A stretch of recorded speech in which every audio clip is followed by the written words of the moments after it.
The men and women of this office are sick and tired, absolutely sick and tired of picking up a paper, watching the news, and being accused of racial profiling. We do not racial profile. We've never racial profiled. We never will racial profile.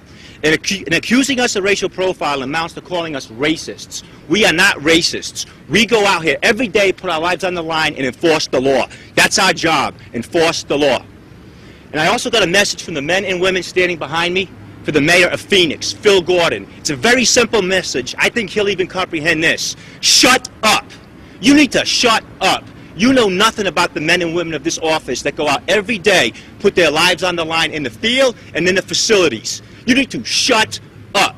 You need to focus all your attention and all your energy on being the mayor and not being the poster boy for a bunch of activist groups. I am sick of it. They're sick of it. How dare you accuse this office of racial profiling? How dare you compare the men standing behind me and women standing behind me to a 1950s Alabama police agency that are racists? How dare you? Also, every time the mayor gets a chance, he's always out there saying that we make traffic stops, arrest people for cracked windshields and these minor violations. Is he kidding me? Does he not understand police work? His own police department, the Phoenix Police, do the same thing. They make traffic stops on a daily basis and they arrest people for criminal offenses. The men and women behind me have nothing but respect for the Phoenix Police. We will lay our lives on the line for them anytime, anytime. And if any agency has suffered tragedies, I mean suffered tragedies at the hands of people in this country illegally, it's the Phoenix Police Department.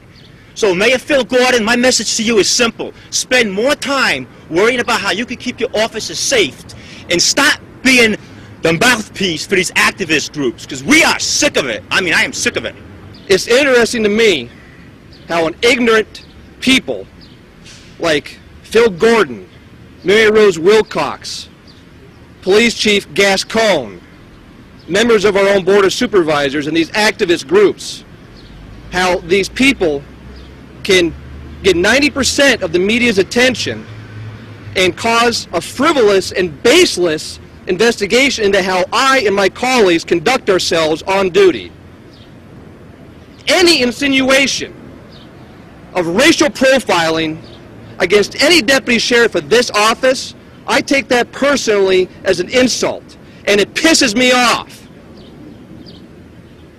9 years in the sheriff's office, and I have not done anything out of the color of somebody's skin, the content of their religion, and I have yet to meet the deputy sheriff that does.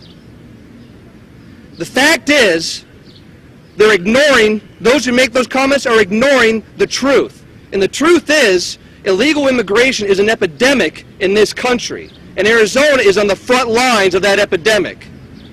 The Maricopa County Sheriff's Office, the good deputy sheriffs and detention officers we have working here, lay their lives on the line, just as Lieutenant Sousa illustrated. We do that day in and day out. And then we come home at the end of our shift and we put on the TV to see that more people are looking at us and calling us racist. Or Phil Gordon calling us racist. Where does an ignorant man like that get off doing that? That's personally insulting. It's extremely frustrating and actually extremely...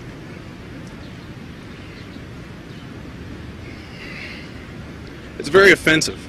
It's very offensive to me, to my family, to my friends, that we're being called racist for putting our lives on the line and trying to help the community in Arizona and in Maricopa County.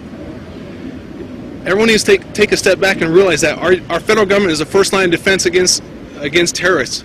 Who do you think is the next line of defense? It's those who are on patrol, those who work in the streets, the deputies of Maricopa County Sheriff's Office, the law enforcement of Phoenix, and the other cities in the valley. We are doing what we can to help and keep people safe. Over the last year and a half that I've been with the sheriff, with the human smuggling unit, we have investigated almost hundreds of load vehicles, which are illegal immigrants being smuggled into the United States through Arizona illegally. And we have come across all kinds of different people from different countries. They're paying anywhere from $1,000 to $12,000 to be brought into the United States. And we have interviewed hundreds of those people. Personally, I've interviewed over 100 people. I know what they are going through. You can't tell us that we don't know what they're going through. We don't feel their pain. We do. But you know what? Those activists out there that are accusing us of these things, do they know what we are going through? Are they putting themselves in our shoes, putting themselves in danger like we do every day? They're not. They're not thinking about that. They're just taking the half-truths and twisting the facts to fit their bill of sale. That's all they're doing. Okay? As law enforcement, we're not allowed to just go out and put our opinion out there anytime we want to, because we have to present the facts. Okay? Cases have to be finished, we have to present the facts. They don't. They take the truths, they twist them to fit their purposes. Okay? I, for one, am very sick of it. I know my brothers and sisters behind me, they're sick of it too. It's offensive. It is offensive to call us racist when we have sworn to uphold the law of the land and to honor the Constitution of the United States.